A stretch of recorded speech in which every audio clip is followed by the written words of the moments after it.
What's up, all you heroes and villains out there? Duuz-Diz-Din back at it again with more My Hero Academia. Deku unleashed the full power of all of his quirks against the all-for-one possessed Tomura Shigaraki. And while it did manage to do some damage, it won't be the end of the villains just yet. There are still many who have yet to play their part as hero and villain. What will happen next? Join me as I find out, won't you? Alright, My Hero Academia number 370. History. You have village on the countryside.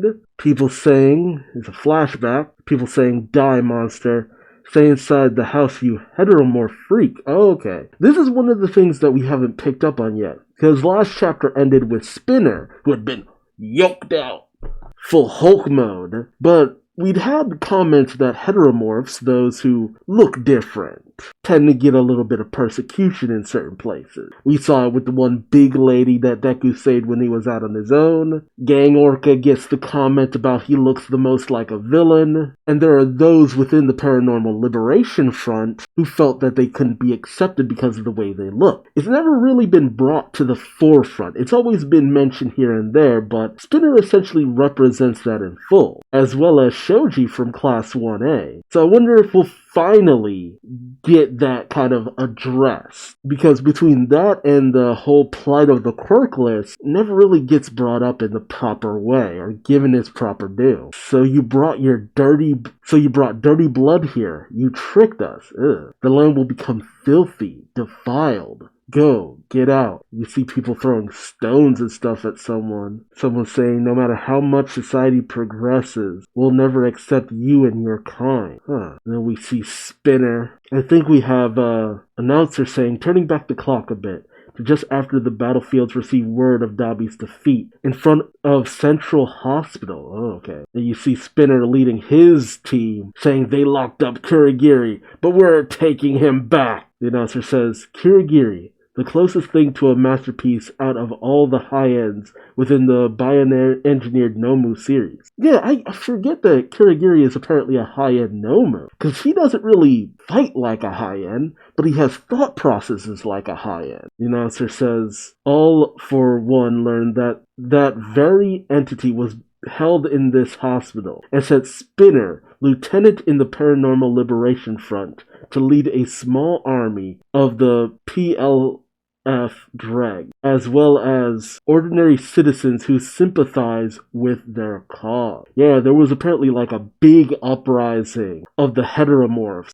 Honestly, the discrimination for heteromorphs really had a good amount of play back in Vigilante. The announcer says, in total, a force of about 15,000 was dispatched. Jeebus! That sounds like essentially every heteromorph in in Japan as a whole, essentially came to the scene. Jeez. You have the crowd shouting, go, go, make way, move it, surround them, hold the line, clear a path. And Spinner's the only one you can make out in the crowd because he's just towering above everything. And we could really use Mount Lady for this matchup. The announcer says, there to fight back were some of the remaining heroes and police squads, about 200 strong. Okay, that honestly explains why there weren't more heroes to face off against the villains for the situation with All for One.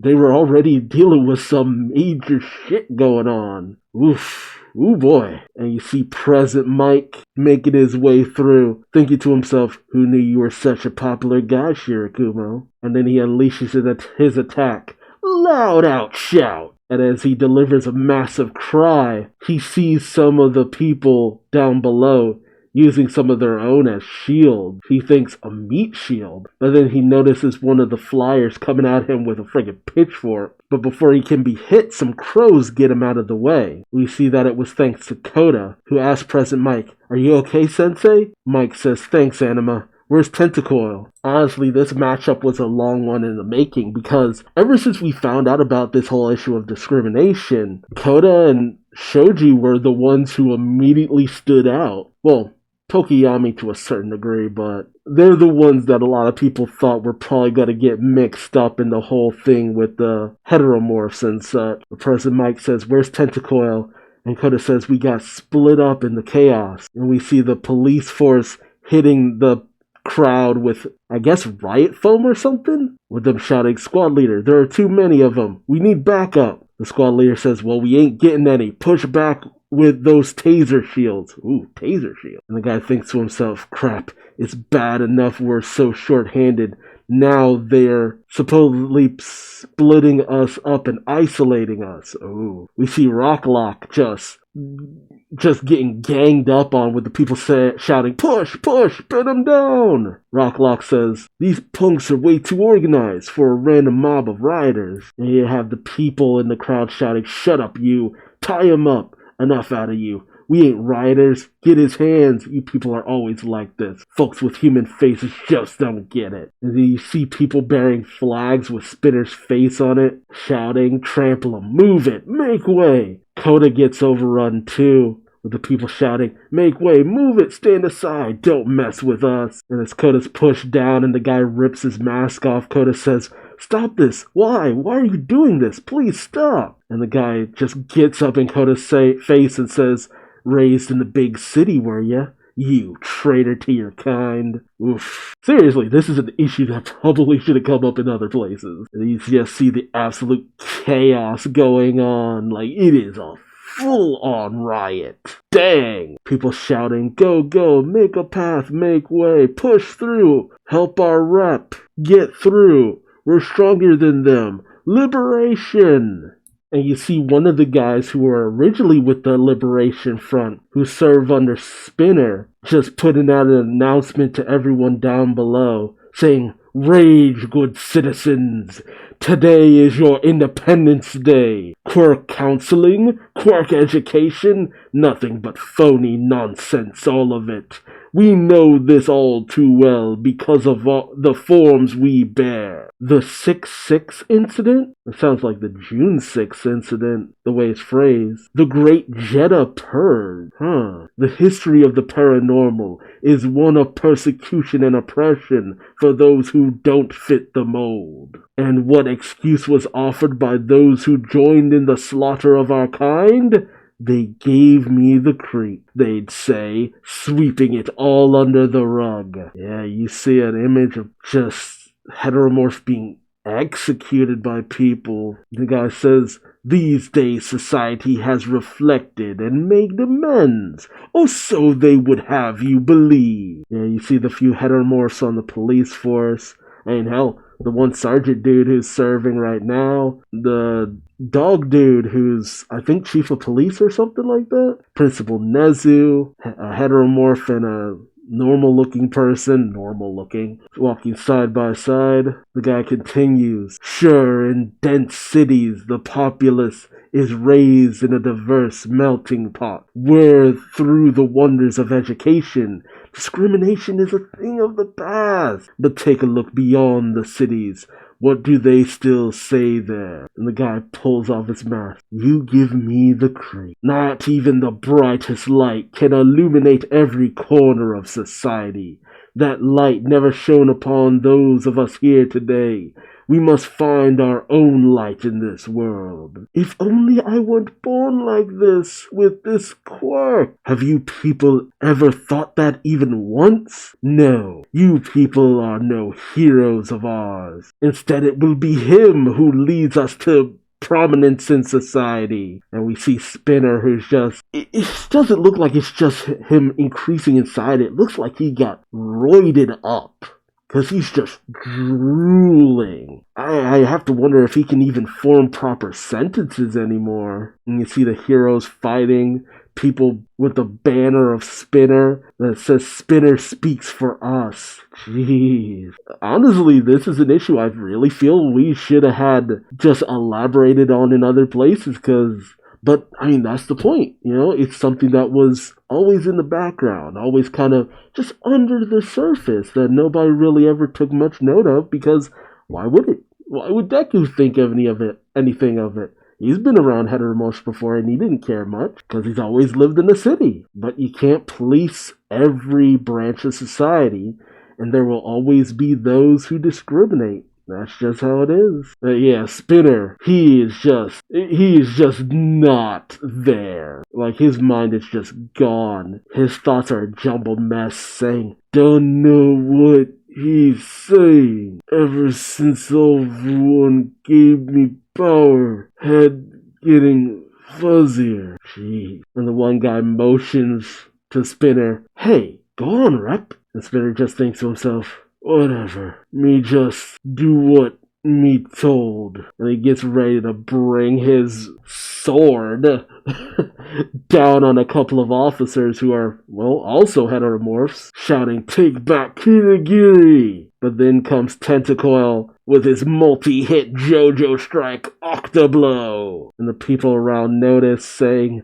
Spinner, our rep! And then the mob just goes after Shoji, shouting, how frickin' dare you! Kill the traitor! Crush the wannabe hero! And Shoji remembers being told, die, monster. And Shoji tells the crowd, what's any of that got to do with attacking the hospital? And the people, they stop. And Shoji gets them off the ground. He says, back in Jakku, the first thing the heroes did was take action to make sure the patients and staff were safe. But what about you guys? Go on.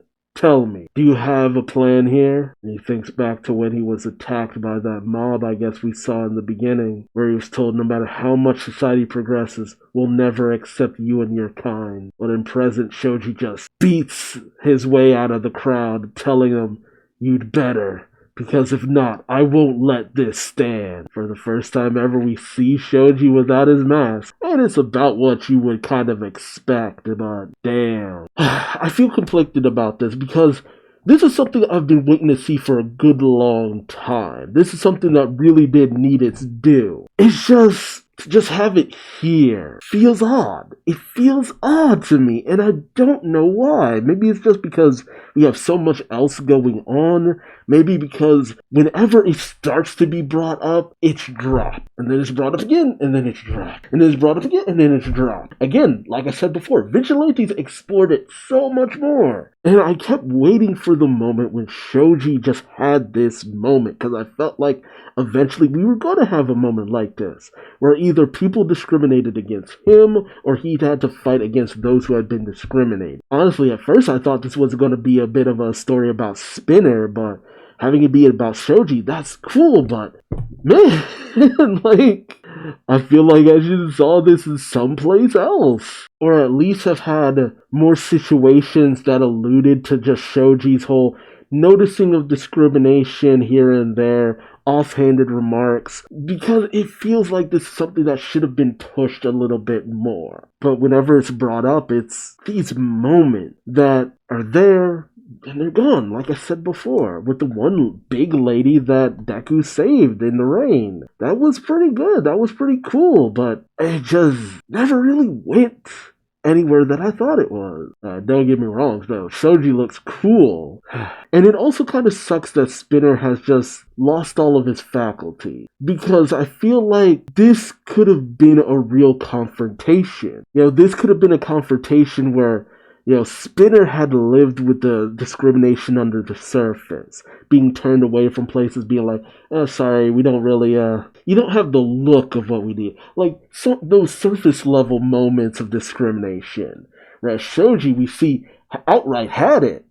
Being just kicked out of whatever area he lived in by these people who comment is just like, Dakota is just like, oh, you probably grew up in the big city, never facing what we had to live through. But no, Shoji comes from that kind of background. I really do feel like My Hero kind of dropped the ball on this situation. Because it feels as though we should have had something akin to Deku having like a moment with pretty much every member of his class. Like these little moments here and there, some mishmash interactions with various members of the class to really highlight the positives and negatives of each of them. To just have it come to the forefront here, I don't know. It feels like a last minute decision, but maybe that's just me. Again, I feel like Vigilantes also kind of had a moment of really pointing this out with a guy, one of the people who had been mutated further because of a drug, really pointing out like, hey, because of the discrimination and how normal people are seen. I can't get into serious forms of housing. There's job opportunities I can't get because of the way I am. Yada, yada, yada. All stuff that I just feel like I wish I'd seen more of. But again, let me know your thoughts in the comment section below. Remember to like, subscribe, and hit the bell for notifications. And until next time, I've been Duuz-Diz-Din, and I hope to see you in the next video. Till then, bye-bye.